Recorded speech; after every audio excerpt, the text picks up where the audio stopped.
The Son. Timid and weeping, the boy had attended his mother's funeral.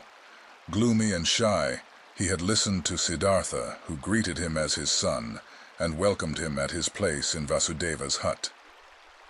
Pale, he sat for many days by the hill of the dead, did not want to eat, gave no open look, did not open his heart, met his fate with resistance and denial. Siddhartha spared him and let him do as he pleased. He honored his mourning.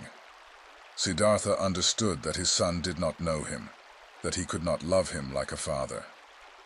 Slowly, he also saw and understood that the 11-year-old was a pampered boy, a mother's boy, and that he had grown up in the habits of rich people, accustomed to finer food, to a soft bed, accustomed to giving orders to servants. Siddhartha understood that the mourning, pampered child could not suddenly and willingly be content with a life among strangers and in poverty. He did not force him. He did many a chore for him, always picked the best piece of the meal for him. Slowly he hoped to win him over by friendly patience. Rich and happy he had called himself when the boy had come to him. Since time had passed on in the meantime, and the boy remained a stranger and in a gloomy disposition, since he displayed a proud and stubbornly disobedient heart, did not want to do any work, did not pay his respect to the old men, stole from Vasudeva's fruit trees. Then Siddhartha began to understand that his son had not brought him happiness and peace, but suffering and worry. But he loved him, and he preferred the suffering and worries of love over happiness and joy without the boy. Since young Siddhartha was in the hut, the old men had split the work. Vasudeva had again taken on the job of the ferryman all by himself, and Siddhartha, in order to be with his son, did the work in the hut and the field. For a long time, for long months, Siddhartha waited for his son to understand him, to accept his love, to perhaps reciprocate it. For long months, Vasudeva waited, waited, and said nothing. One day, when Siddhartha the younger had once again tormented his father very much with spite and an unsteadiness in his wishes, and had broken both of his rice bowls, Vasudeva took in the evening his friend aside and talked to him. "Pardon me," he said. "From a friendly heart I'm talking to you. I'm seeing that you are tormenting yourself. I'm seeing that you're in grief. Your son, my dear, is worrying you, and he is also worrying me. That young bird is accustomed to a different life, to a different nest. He has not, like you, run away from riches and the city, being disgusted and fed up with it. Against his will, he had to leave all this behind. I asked the river, oh friend, many times I have asked it. But the river laughs, it laughs at me, it laughs at you and me, and is shaking with laughter at our foolishness. Water wants to join water, youth wants to join youth. Your son is not in the place where he can prosper. You too should ask the river, you too should listen to it." Troubled, Siddhartha looked into his friendly face, in the many wrinkles of which there was incessant cheerfulness. "How could I part with him?" he said quietly, ashamed. "Give me some more time, my dear. See, I'm fighting for him. I'm seeking to win his heart. With love and with friendly patience I intend to capture it. One day the river shall also talk to him. He also is called upon." Vasudeva's smile flourished more warmly. "Oh yes, he too is called upon. He too is of the eternal life. But do we, you and me, know what he is called upon to do? What path to take? What actions to perform? What pain to endure? Not a small one, his pain will be.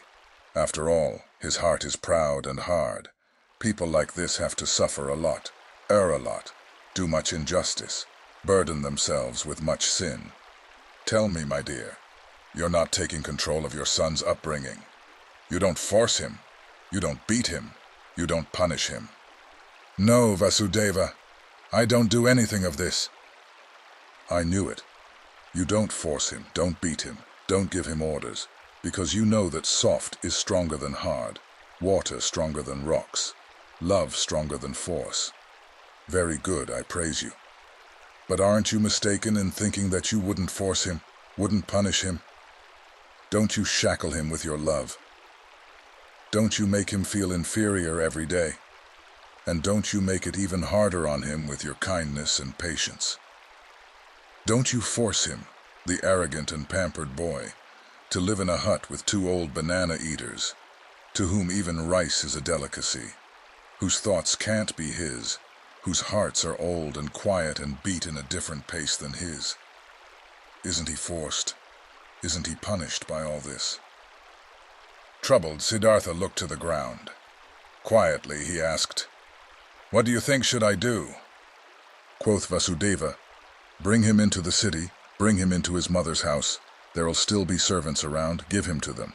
And when there aren't any around anymore, bring him to a teacher, not for the teaching's sake, but so that he shall be among other boys, and among girls, and in the world which is his own. Have you never thought of this?"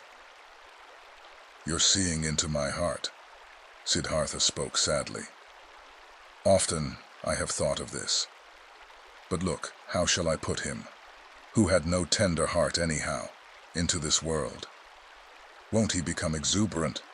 Won't he lose himself to pleasure and power? Won't he repeat all of his father's mistakes? Won't he perhaps get entirely lost in samsara?" Brightly the ferryman's smile lit up. Softly he touched Siddhartha's arm and said, "Ask the river about it, my friend. Hear it laugh about it. Would you actually believe that you had committed your foolish acts in order to spare your son from committing them too? And could you in any way protect your son from samsara? How could you? By means of teachings, prayer, admonition. My dear, have you entirely forgotten that story? That story containing so many lessons. That story about Siddhartha, a Brahman's son, which you once told me here on this very spot. Who has kept the Samana Siddhartha safe from samsara, from sin, from greed, from foolishness? Were his father's religious devotion, his teacher's warnings, his own knowledge, his own search, able to keep him safe? Which father, which teacher had been able to protect him from living his life for himself, from soiling himself with life, from burdening himself with guilt, from drinking the bitter drink for himself, from finding his path for himself? Would you think, my dear, anybody might perhaps be spared from taking this path, that perhaps your little son would be spared, because you love him, because you would like to keep him from suffering and pain and disappointment? But even if you would die 10 times for him, you would not be able to take the slightest part of his destiny upon yourself." Never before Vasudeva had spoken so many words. Kindly, Siddhartha thanked him, went troubled into the hut, could not sleep for a long time. Vasudeva had told him nothing he had not already thought and known for himself. But this was a knowledge he could not act upon. Stronger than the knowledge was his love for the boy. Stronger was his tenderness, his fear to lose him. Had he ever lost his heart so much to something? Had he ever loved any person thus blindly, thus sufferingly, thus unsuccessfully, and yet thus happily? Siddhartha could not heed his friend's advice. He could not give up the boy. He let the boy give him orders. He let him disregard him. He said nothing and waited. Daily, he began the mute struggle of friendliness, the silent war of patience. Vasudeva also said nothing and waited, friendly, knowing, patient. They were both masters of patience. At one time, when the boy's face reminded him very much of Kamala, Siddhartha suddenly had to think of a line which Kamala, a long time ago, in the days of their youth, had once said to him. "You cannot love," she had said to him. And he had agreed with her and had compared himself with a star, while comparing the childlike people with falling leaves, and nevertheless he had also sensed an accusation in that line. Indeed, he had never been able to lose or devote himself completely to another person, to forget himself. to commit foolish acts for the love of another person. Never he had been able to do this, and this was, as it had seemed to him at that time, the great distinction which set him apart from the childlike people. But now, since his son was here, now he, Siddhartha, had also become completely a childlike person, suffering for the sake of another person, loving another person, lost to a love, having become a fool on account of love. Now he too felt, late once in his lifetime, this strongest and strangest of all passions, suffered from it, suffered miserably, and was nevertheless in bliss, was nevertheless renewed in one respect, enriched by one thing. He did sense very well that this love, this blind love for his son, was a passion, something very human, that it was samsara, a murky source, dark waters. Nevertheless, he felt at the same time, it was not worthless, it was necessary, came from the essence of his own being. This pleasure also had to be atoned for. This pain also had to be endured. These foolish acts also had to be committed. Through all this, the son let him commit his foolish acts, let him court for his affection, let him humiliate himself every day by giving in to his moods. This father had nothing which would have delighted him, and nothing which he would have feared. He was a good man, this father, a good, kind, soft man, perhaps a very devout man, perhaps a saint. All these were no attributes which could win the boy over. He was bored by this father, who kept him prisoner here in this miserable hut of his. He was bored by him, and for him to answer every naughtiness with a smile, every insult with friendliness, every viciousness with kindness. This very thing was the hated trick of this old sneak. Much more the boy would have liked it if he had been threatened by him, if he had been abused by him. A day came when what young Siddhartha had on his mind came bursting forth, and he openly turned against his father. The latter had given him a task. He had told him to gather brushwood. But the boy did not leave the hut. In stubborn disobedience and rage, he stayed where he was, thumped on the ground with his feet, clenched his fists, and screamed in a powerful outburst his hatred and contempt into his father's face. "Get the brushwood for yourself," he shouted, foaming at the mouth. "I'm not your servant. I do know that you won't hit me. You don't dare. I do know that you constantly want to punish me and put me down with your religious devotion and your indulgence. You want me to become like you, just as devout, just as soft, just as wise. But I listen up. Just to make you suffer, I rather want to become a highway robber and murderer and go to hell than to become like you. I hate you. You're not my father, and if you've 10 times been my mother's fornicator." Rage and grief boiled over in him, foamed at the father in 100 savage and evil words. Then the boy ran away and only returned late at night. But the next morning he had disappeared. What had also disappeared was a small basket, woven out of bast of 2 colors, in which the ferrymen kept those copper and silver coins which they received as a fare. The boat had also disappeared. Siddhartha saw it lying by the opposite bank. The boy had run away. "I must follow him," said Siddhartha, who had been shivering with grief since those ranting speeches the boy had made yesterday. "A child can't go through the forest all alone. He'll perish. We must build a raft, Vasudeva, to get over the water." "We will build a raft," said Vasudeva, "to get our boat back, which the boy has taken away. But him, you shall let run along, my friend. He is no child anymore. He knows how to get around. He's looking for the path to the city, and he is right. Don't forget that.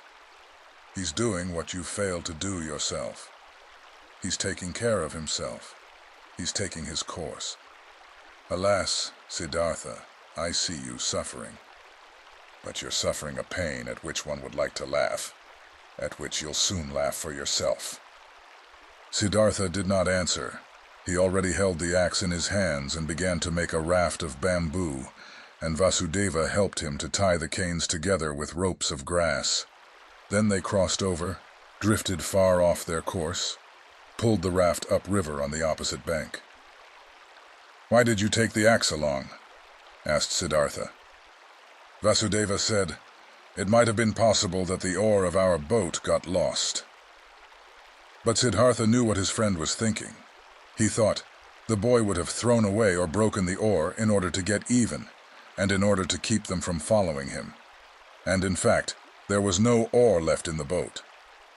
Vasudeva pointed to the bottom of the boat and looked at his friend with a smile, as if he wanted to say, "Don't you see what your son is trying to tell you?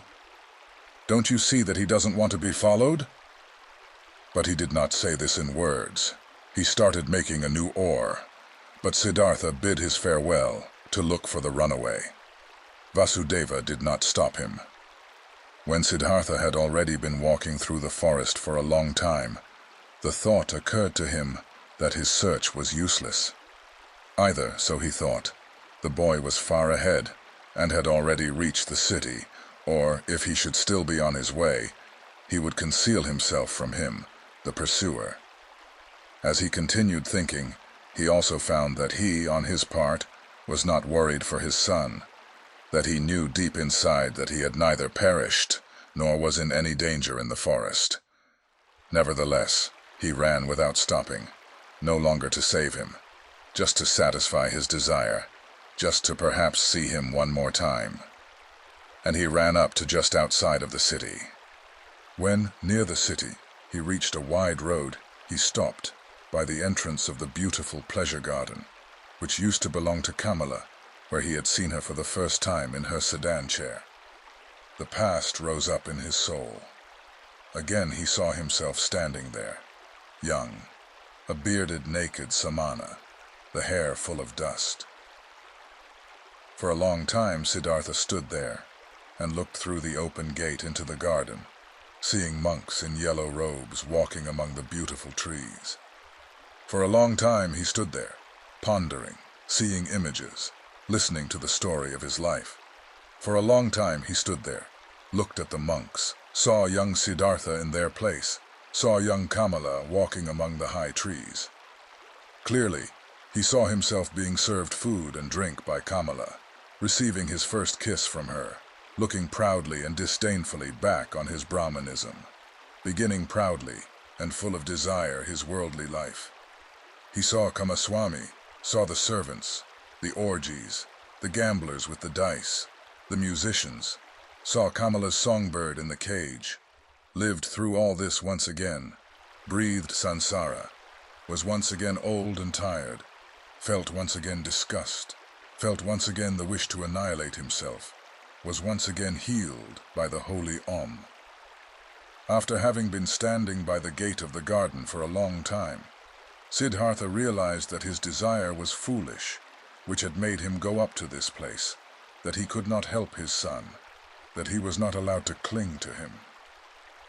Deeply, he felt the love for the runaway in his heart, like a wound. And he felt at the same time that this wound had not been given to him in order to turn the knife in it, that it had to become a blossom and had to shine. That this wound did not blossom yet, did not shine yet, at this hour, made him sad. Instead of the desired goal, which had drawn him here following the runaway son, there was now emptiness.